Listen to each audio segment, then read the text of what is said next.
Sveiki. Prieš kelias dienas daugelis jūsų turbūt gavo keistus laiškus su paaiškinimu, jog buvo pakeistas jūsų gaminių gamybos arba production time. Kas tai yra ir kodėl taip atsitiko? Tiems, kas naujai prisijungė, mano vardas Aistė.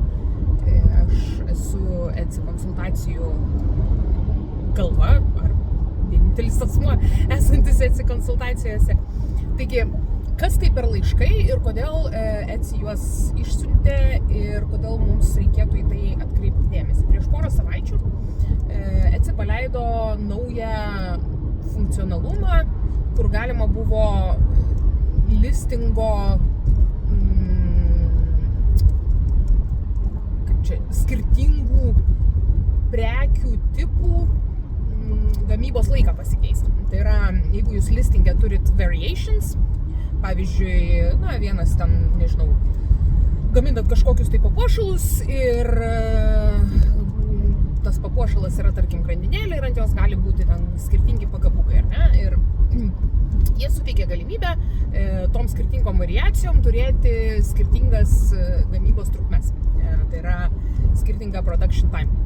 Na ir visi džiugiai puolė keistis, tvarkytis, daryti ten tuos skirtingus production time. Aš nepuoliau to daryti, nes kaip visuomet reikia atsargiai elgtis su bet kokiu nauju ETSI funkcionalumu. Dėl to ir video apie tai nedariau.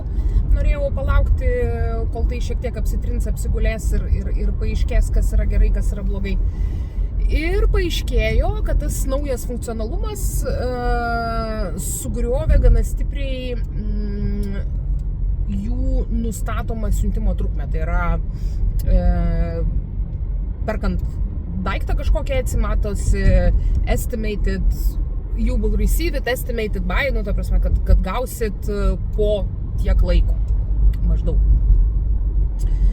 Na ir panašu, kad tas variacijų gamybos trukmė, nors tai yra tikrai labai, labai geras dalykas ir aš labai norėčiau, kad tai būtų įtraukta į naujus pakeitimus ir ateityje, aš tikiuosi, kad taip ir bus.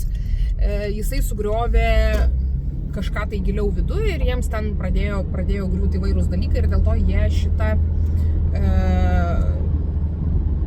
ypatybę pašalino iš mūsų parduotuvių. Tai tie, kas buvot pasikeitę, persižiūrėkit savo gamybos trukmes. Jie sako, jog atstatė gamybos trukmes į tas, kurios buvo gegužės 21 dieną, tada, kai jie šitą naują funkciją paleido.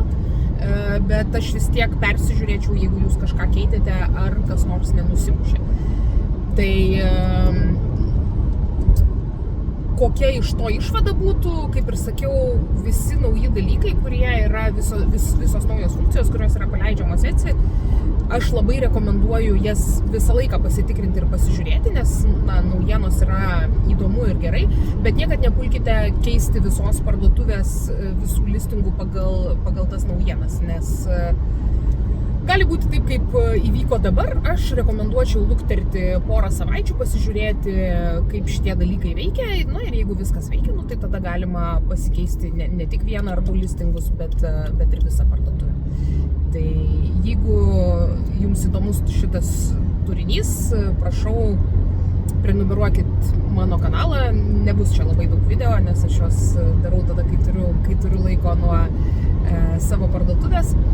Na, o jeigu jums reikia konsultacijų jūsų parduotuvė, visada galite rašyti aiste@etsikonsultacijos.lt arba žvilgterėti į mano etsikonsultacijos.lt puslapį, tenais rasite daugiau informacijos apie tai, kuo aš užsiimu ir kaip aš jums galiu padėti. Geros dienos.